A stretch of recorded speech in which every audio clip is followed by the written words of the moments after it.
Today we're breaking down the rise and the fall of the DCEU, a universe that somehow lasted over a decade without ever understanding what made it work.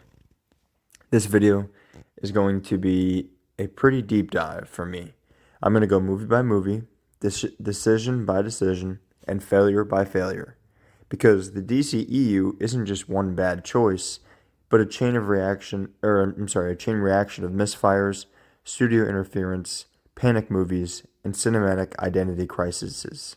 Crises? Yeah. So, let's begin where it all started. A movie that was good, but cracked the foundation before the house was even built. That, of course, is Man of Steel from 2013. This movie, unfortunately, set the wrong tone for the universe, because WB wanted a Dark Knight version of Superman, considering how popular and critically acclaimed that movie was. They wanted it to be gritty, grounded, realistic, emotionally heavy, but some things went wrong. The first of which, of course, being the tone was way too somber for Superman. They also tried to make him Batman, which did not resonate with everybody. And also, the destruction caused massive controversy, even though they would have been fine in a sequel. And WB misread the reaction and panicked. So let's go through these one by one. First off, the tone was way too somber for Superman. Now, some people like this, as I mentioned. Some people like the tone, myself included. I actually defend this movie. However, I will say, if you're starting a universe, and a cinematic universe at that, for like superheroes, I think it's a bold and unnecessary risk to come out the gates swinging this hard on a hero this big. But, maybe that's just me. I think also trying to make him Batman is a bad idea, because there's a reason we have Superman and Batman and not, one character that is both at different times. Now, the third point, that being, of course, the destruction causing controversy, is one I have never agreed with, because if you're going to watch a Superman movie and get upset at the destruction, well, you should probably do the same for literally every kaiju movie, every Godzilla movie, most Avengers movies. I mean, this is just kind of a product of the movie. I don't think it makes Superman an evil person. I don't think he's, not realizing the importance of life around him. I think it's just unavoidable. I mean, he's literally in a city called Metropolis. So, there's going to be some people. And as much as some people want to believe, no, you would not be evacuating the city in under a day. Now, the last one is WB misreading the reaction. Now, when this came out, the fan reaction was divisive. Some loved the fresh take, while others said it's a misunderstanding of Superman. Now, this hurt the universe because Man of Steel should have been a starting point, but instead, WB treated it like the first Avengers and rushed everything after this and pivoted pretty hard, but oddly enough, not in a completely different tonal direction. Next up, we have Batman v Superman from 2016. This movie tried to do 4 movies at once. WB wanted Marvel's entire Infinity Saga in one movie so they can get to the finish line and catch up. It's no secret that we know this is a horrible decision. But, because of this, they skipped character development and jumped straight to the fight. The tone was even darker, oddly enough. The script tried to combine political thriller, a Batman origin story, a Death of Superman adaptation, and a Justice League setup. Doomsday looked like a Ninja Turtle on steroids, and studio interference created a theatrical cut that made 0 sense, or at least, okay, not 0 sense, but it made less sense than the director's cut. The fan reaction was much better for the Ultimate Edition, or the director's cut, I'm sorry. And for the theatrical edition, it was overall a disaster. Definitely compared to Man of Steel. Man of Steel had a much better reception than this. And it killed momentum because they burned through Superman's death before the Justice League was even formed. And it had 0 emotional payoff later. And that's if you go with the Justice League version. I like to acknowledge the Snyder Cut, but For this video, we will be just kind of going over the Justice League version, considering, we're just doing the mainstream ones and we're doing the movies that impacted the actual DCEU. So chapter 3, the movie 3, I have Suicide Squad 2016. This is the movie that got edited like a music video trailer. Who wouldn't love that? WB wanted a dark Guardians of the Galaxy kind of movie, because around the time this came out, obviously Guardians was huge and getting a lot of praises, and they just kind of missed the point of what made that work. WB hired the trailer company to edit the movie. Not kidding, that actually happened. 3 different cuts were mashed together into chaos. Joker was marketed like he was the main villain, only to barely be in the movie. Enchantress was a odd, uninteresting, forgettable, belly dancing CGI villain, and the team had almost no reason to exist in the plot. And because of all this, the fan reaction was soundtrack pretty good, movie not so much. Damage to the universe was definitely caused during this movie, or after this movie came out.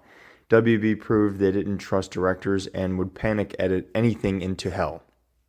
There's been a lot of interesting talk about this movie, about having a Ayer cut, if you don't know, kind of like a Snyder cut.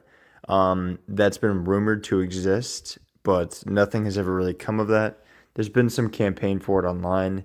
If you haven't seen it, I can make a video about it. It's pretty interesting, but to be honest with you guys, I don't see anything happening with it anytime soon, especially with WB getting bought out. Not to mention, even if that didn't happen, with the new DCU in general, I just don't really see that being a thing. But this movie disappointed me because I put a lot of faith in Jared Leto as Joker. That's, of course, before I knew anything about who Jared Leto was as a person. But, at least we got Margot Robbie's Harley Quinn out of this movie. That's the one bright light. But yeah, I'm not gonna lie. I try to usually be optimistic about movies, and I can defend stuff that isn't overly popular. But this one's just bad. It really is just bad, and sometimes that's okay. It happens.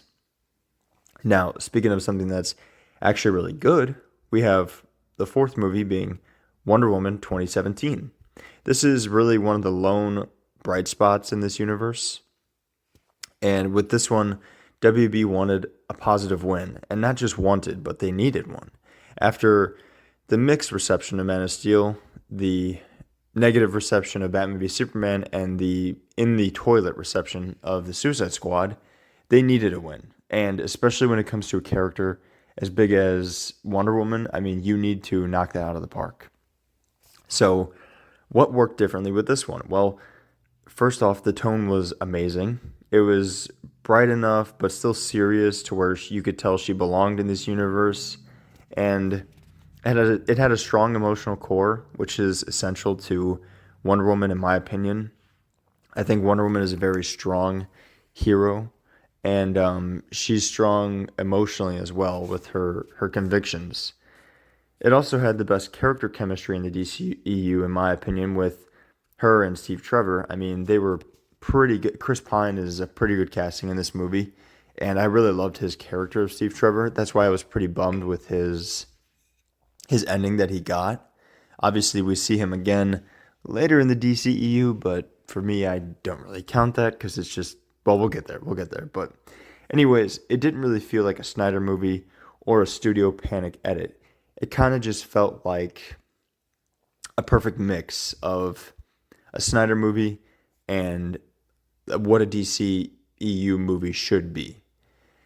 Now, the third act CGI villain fight looked a little rough, I will say, and the movie itself was slightly formulaic, but it's forgivable when you're looking at what kind of movie they're trying to do. When you do movies like this where a hero is set in the past, you're going to get comparisons to Captain America just because it's one of the first movies to do it. I don't really, that's why I hate calling it formulaic, because I don't really think it is. I do think it does enough to set itself apart, because I don't really My gut reaction isn't to view these two movies as the same thing, but I could see why people do that for sure. Now, this was the one time WB actually backed off and let a filmmaker cook. Patty, I think it's Patty Jenkins. Patty Jenkins did amazing with this one, and she clearly had a love for the character, and she knew what kind of movie she wanted to make. Speaking of knowing what kind of movie you want to make, we have the opposite of that. Well, not if you're Zack Snyder. Zack Snyder knew what he wanted to make here, but WB did not. We have the Justice League from 2017. This is the one that, in my opinion, officially broke the universe because WB wanted that Avengers money. They wanted that Avengers movie. This is what we rushed to get to, and I don't even know where to start with this one. I mean, first of all, you have the fact that Zack Snyder had to step away after the tragedy of his daughter committing suicide, which is awful.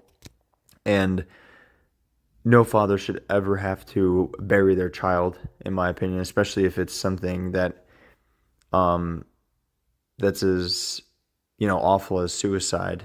It's not even something that's it's not like a terminal disease that he couldn't really help. I mean, it's one of those things that happens, and I'm sure it's an awful thing to have on you, like over your head. So naturally, after that happened, WB just fired him, and they brought in Joss Whedon to Marvelify the movie. They forced a 2-hour runtime. Reshoots changed basically the entire story. The CGI mouth on Superman killed immersion, aka known as Mustache Gate or whatever people called it. Either way, Henry Cavill had a mustache for Mission Impossible, and he could not shave it due to his contract obligations. So they had to just CGI it out. And, the billion-dollar company that WB is, apparently they just couldn't figure out how to properly CGI a mustache out. So we got what we got.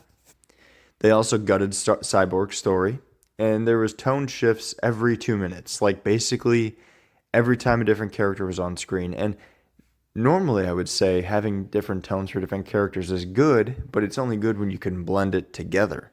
Now, what I will say, like I said, I'm not going to dive deep into the Snyder Cut because I'm only talking mainstream here, but if you want to see this movie done well, go watch the Snyder Cut. It is literally, I mean, it's 4 hours long. I'll give them that. But it is pretty perfect in my opinion. It's like everything I wanted out of a Justice League movie.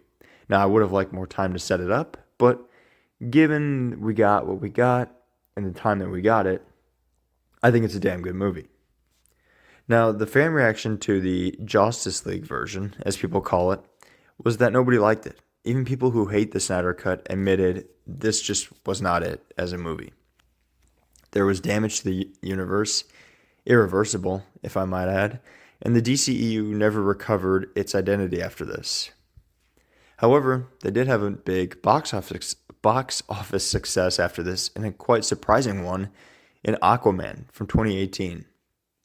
This is the movie that I always say people accidentally loved because it wasn't really supposed to work. I mean, I feel like when this was coming out, a lot of people thought of it as a joke because it's Aquaman. Aquaman's always been a joke. But thanks to Jason Momoa and James Wan and the people behind this movie, I think that changed public perception a little bit on him as a character. The things that worked in this were huge, colorful, fun worlds, both in the sea and above. Jason Momoa's charisma, of course, and the fact that it embraced its comic book weirdness. I mean, it went full camp sometimes where it really worked.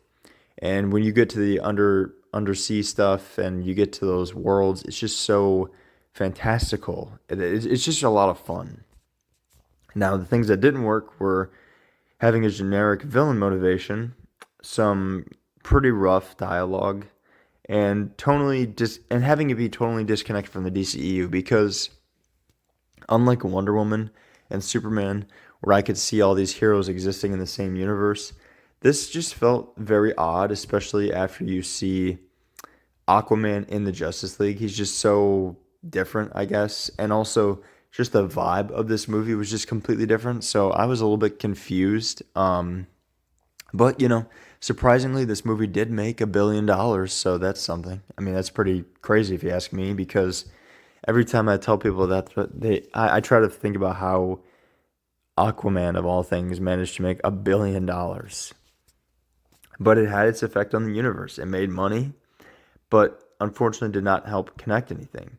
It felt like its own little pocket universe, and this would go on to kind of further separate this universe and kind of tear it apart. Now, the seventh movie I have is Shazam, of course, from 2019. This is a great standalone that also did not fit the universe. In my opinion, this actually could have been. This feels like a movie that would have been released in like the early 2000s from DC, where everything was disconnected and its own thing, like Superman Returns and the Nolan Batman movies. I feel like this could have easily fit in there, but it had some stuff that worked. It had a fun tone, it had heart and humor, and it had good world building and a good cast. Not to mention good casting for Billy Batson slash Shazam. I mean, getting that right was like a big deal when this was coming out. People were very skeptical, and rightfully so. But even with all of that, I mean, it still had some flaws like weak marketing and minimal ties to DCEU, which made it feel like an optional watch, which is not a really smart thing for a character like Shazam because Shazam, in my opinion, at least to general audiences, based on my friends and family's reactions when this came out, was that he's not known at all. At all. I mean, everyone I talked to did not know him, and granted, none of them are like really super avid comic book enjoyers or comic book property enjoyers, I should say. But yeah, no one knew who he was. So I just feel like it was kind of a misfire on their part, not making it more of an essential watch, but also not tying it more to the DCEU, making it feel like it fit more. Although I kind of get why they did because the tone was supposed to be a little bit more bright. Although there are some very dark spots to this movie, the overall tone, I feel like he just doesn't really fit well in the DCEU. It just feels like a kind of a weird character to have in it. Not that the character of Shazam himself would be weird, but it's just the one that we got just doesn't really seem to jive with the rest of the heroes that we have. Now, the next movie is one I always forget about, and that is Birds of Prey from 2020. This was WB's identity crisis in wrapped up into a nice little bow because you had Harley Quinn style in action, which worked really well as some fun, colorful direction. But you also had confusing marketing, like, is it a Harley Quinn film? Is it a team up? Is it a weird, like, what is this? It had weak villain stakes and an R-rated tone, surprisingly, that limited the audience. And I feel like if you would have given this R-rated tone to, say, something like the Suicide Squad or, hell, even Aquaman, you probably would have made a lot more money. But of all movies, they give it to Birds of Prey. It's almost like they wanted this to fail. But because of this, another movie that didn't support the universe's core storyline failed. And we got what we got. I don't really know. I don't have much to say about this movie. It's I don't think it's like one of the most offensive movies on this list or on this video, but it just never really does anything for me. Not really a fan, and like I said, it's very forgettable for me, which is unfortunate because it has Margot Robbie's Harley Quinn in an R-rated form, so it should be perfect, but it's not. Speaking of should be perfect and it's not, we have Wonder Woman 1984. That came out in also 2020. This one should have been an easy win because, like I said, after the success of the first one, Patty Jenkins was back for a sequel, so was Gal Gadot and Chris Pine for some reason. But either way, they seemed to know what they were doing, and people had a lot of faith. I mean, leading up to this coming out, nobody even had the thought in their head that it would bomb or even be bad. So when it came out and it did both of those things, people were wondering why. Well, it had some strange pacing, a Wish's plot line that felt really messy and honestly a little bit immature. Like it just felt very childish to me. I'm usually not one to be pretentious like that and say those kind of things, but it really did.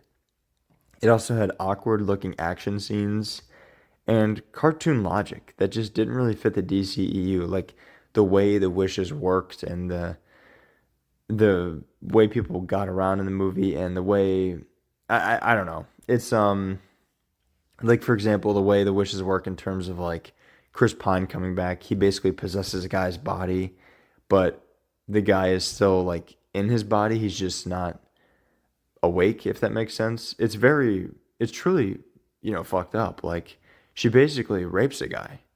And I mean that's nothing new by me saying that. A lot of people have said that, but it is something to keep in mind. It's just very odd the way the wishes work, and the whole wishes storyline is just something I'm not really a fan of. It feels very like, Disney Channel movie to me. I don't know. But either way, the fan reaction to this was confusing at best. Like I said, people were just kind of lost. They didn't know how we got here when we had the Wonder Woman movie from 2017. I mean, people just didn't understand. And honestly, I did not either. This lost all the goodwill from the first movie and honestly tanked people's expectations for a possible third or even future Wonder Woman appearance in this universe. But next we have the Suicide Squad from 2021. Now, you may be confused, but this is a different Suicide Squad than the one I previously mentioned. This is a great movie, don't get me wrong, but it still doesn't connect to anything. Now, the things that worked in this one are the fact that it's directed by James Gunn. This happened when James Gunn was fired from Disney for some comments that he made, and honestly, everyone's entitled to their opinion on the matter, but I believe that his firing was valid. I've seen some of those comments or I'm sorry, those quote unquote jokes, and I just don't think it's stuff you should ever joke about. I don't care what the context is. I don't care what you've experienced yourself. I just don't really think making light of that kind of stuff is okay. But nonetheless, he was hired at DC. And this is funny because this kind of really you could look at this as like the catalyst for like a butterfly effect in the comic book movie genre, because I feel like him getting this and knocking it out of the park secured his spot in running DC. Granted, he would go back to Marvel and make Guardians 3, but we all knew that was just kind of to tie up his trilogy in a nice bow. He didn't want to just leave those characters because he had a lot of love for them.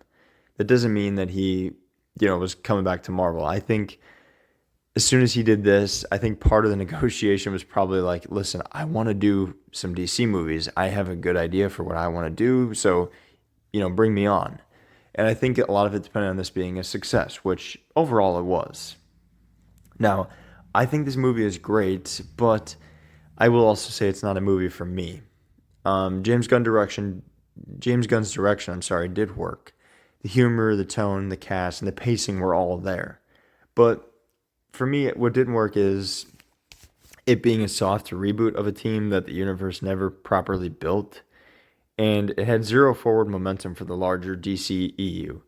Like I said, looking back, this feels like James Gunn and maybe the people behind the scenes definitely knew what they were going to do with him before anyone else did, because this feels like such a backdoor pilot for his universe, specifically for his Peacemaker show. And when it came out, it was just kind of confusing to me because I'm like, okay, well, there's like literally almost all these characters that I'm just not familiar with. And granted, that's, I guess you could say that about any movie, but it's just odd when it's a movie placed in a cinematic universe of a team that we've already gotten in that same cinematic universe. It's just very odd. I also am not a fan of James Gunn humor and like tone. It's just not my cup of tea. I'm not saying it's bad by any means, but it's just for me, I just know that I don't enjoy it.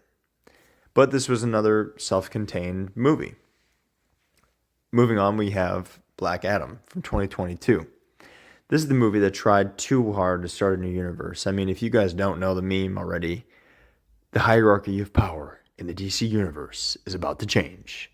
That's all The Rock would say leading up to the release of this movie. I mean, I literally heard that probably like over 100 times up to the release of this movie, because The Rock was trying to basically take over DC. The Rock was trying to do what James Gunn did, but he failed because, of course, this movie failed.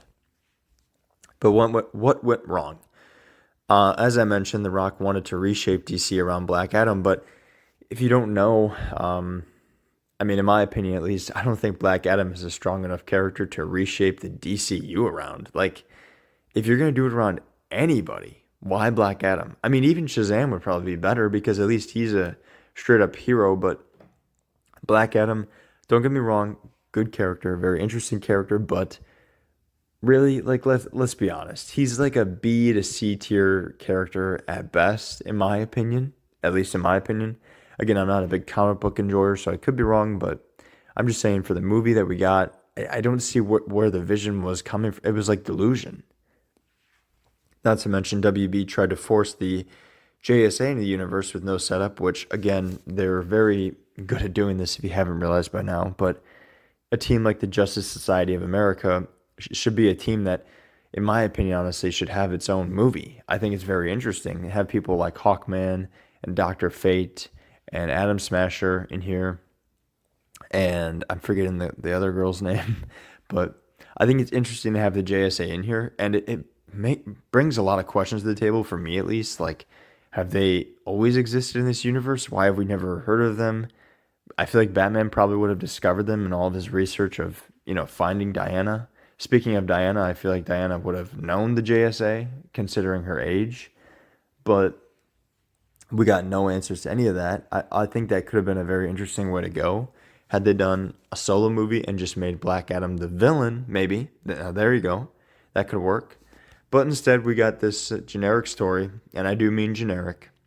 We got marketing oversold.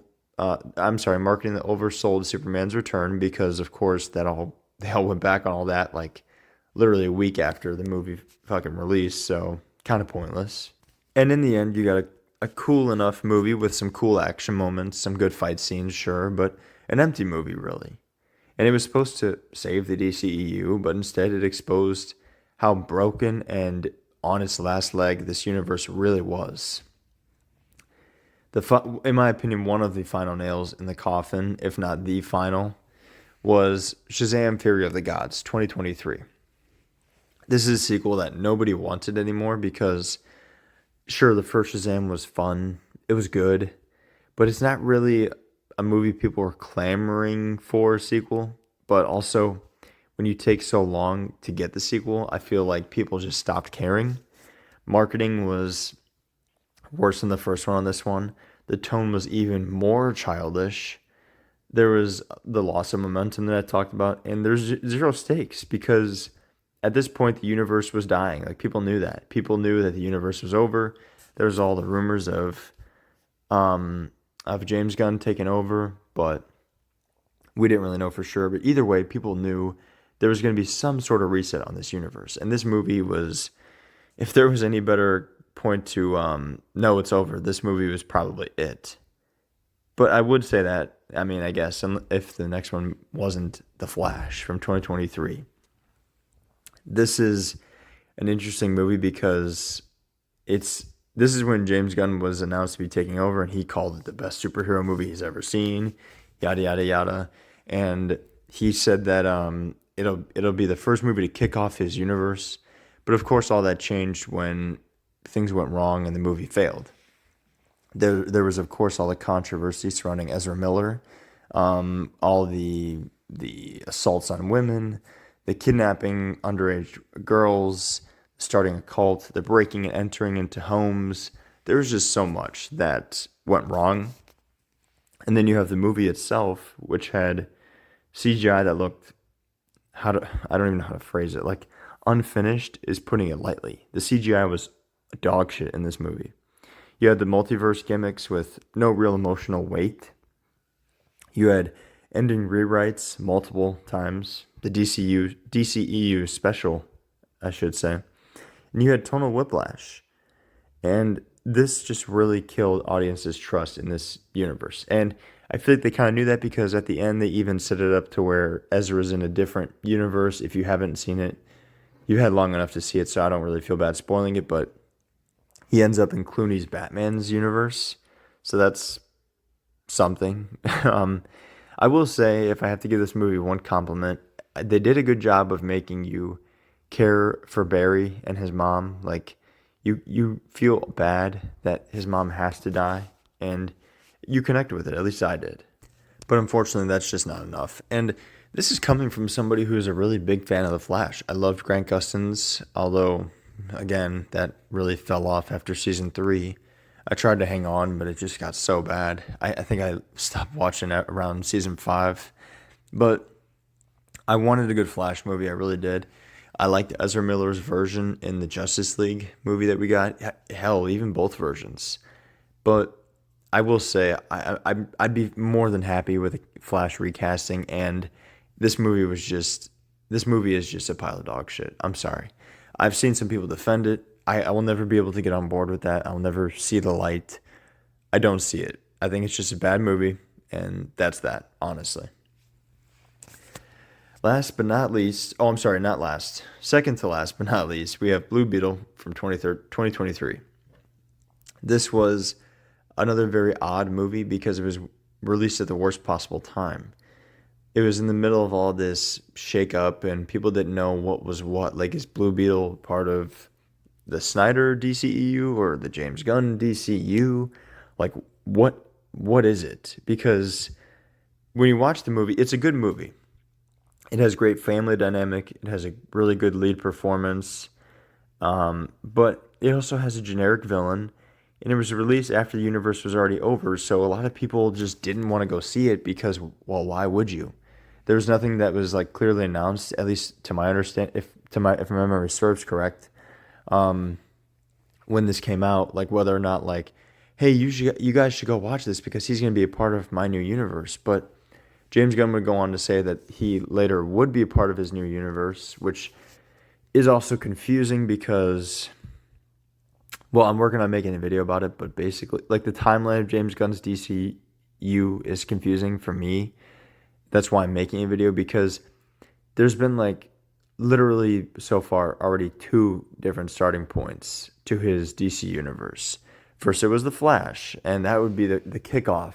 But then he said, actually, Blue Beetle is the first character, or the first movie and the first character that they brought over into the new DCU. And then he went on to say, of course, down the line, that Superman was actually the first project in the DCU, or the first one that will be in the DCU. So I don't know. It's very confusing. I think Blue Beetle is a fine movie, but it's just very, in my opinion, it's pretty generic, pretty by the numbers, which isn't always bad. And I mean, if people like it, they like it, which I thought it was fine. I don't think it's anything super special, but I think it's a good movie. And I think it's worth a watch. And I honestly, I hope to see more of this character in the DCU. And I think he's at a perfect enough age where seeing him on a team like the Teen Titans would be a lot of fun, probably. I'd be okay with that. Or even, hell, maybe even the Justice League. But I feel like he's better suited for the Teen Titans, especially with his personality. I just feel like it would work. Now, last but certainly not least, we have Aquaman and the Lost Kingdom from 2023. This is the final nail in the coffin. This is reshoots, script rewrites. It didn't matter. Fans knew it was the end. There was no hype, and there was a flat story. This movie is just, in a phrase, it's just not it. Like, people didn't care at this point. There was a lot of reflection on the first Aquaman. A lot of people were starting to wonder how it made $1 billion, because a lot of people were saying like, oh, it's a fine movie, but $1 billion? I mean, Aquaman was never really that good. And then you had all the controversy with Amber Heard. The DCEU had a lot of controversy with some actors. I mean, Jared Leto, Ezra Miller, Amber Heard, you name it. Like, I feel like there's just too many controversies. This universe seems just doomed from multiple angles. And this movie was also doomed. I mean, no one cared about it when it released. I feel like it had to have some kind of like reshoots, because it just feels very odd when you watch it. And I mean, there's some good parts, like Orm and Aquaman together. That's some fun stuff. It's fun seeing that. Of course, having Willem Dafoe back is always good. But then again, I mean, it's Willem Dafoe. Like, how can you really mess that up? But yeah, I didn't really care for it, and a lot of people didn't either. And it's clear because it bombed. And honestly, this is another one that's like very forgettable. A lot of these at the end of this universe's like run, are actually very forgettable, which is funny or ironic because they came out pretty damn recent. Like 2023 is very, very recent, but forgettable nonetheless. Now, WB never had a plan. They panicked over every movie, they didn't trust directors, and they rushed to try to catch Marvel. They never committed to one tone. They rebooted the universe every 2 to 3 movies, it felt like. And they built the house on no foundation. The Snyder fans didn't get their vision. The general audience didn't know what the universe even was. And WB even figured out what they wanted to, never even figured out what they wanted to be. The DCEU wasn't one failure, but it was death by 1,000 cuts. It was multiple failures time after time after time again. Now that is all I really have to say about this. I mean, there's nothing else really left to say. Let me know what you guys think down below, though. Do you agree with what I have to say? Do you disagree? Why or why not? And let me know what your favorite and least favorite DCEU movies are. For me, I think my favorite would probably have to be Man of Steel. And I think my least favorite would probably have to be, it's a tie between, honestly, The Flash and Shazam! Fury of the Gods. I think, just how much they butchered The Flash. I love him so much as a character. So I hated seeing that movie. And Shazam! Fury of the Gods was just so boring. I was kind of just pissed that I paid for a ticket. So, but yeah, if you stuck around this long, I do appreciate it. I appreciate your time. It's very valuable to me. But yeah, until next time, I'll see you guys in the next video.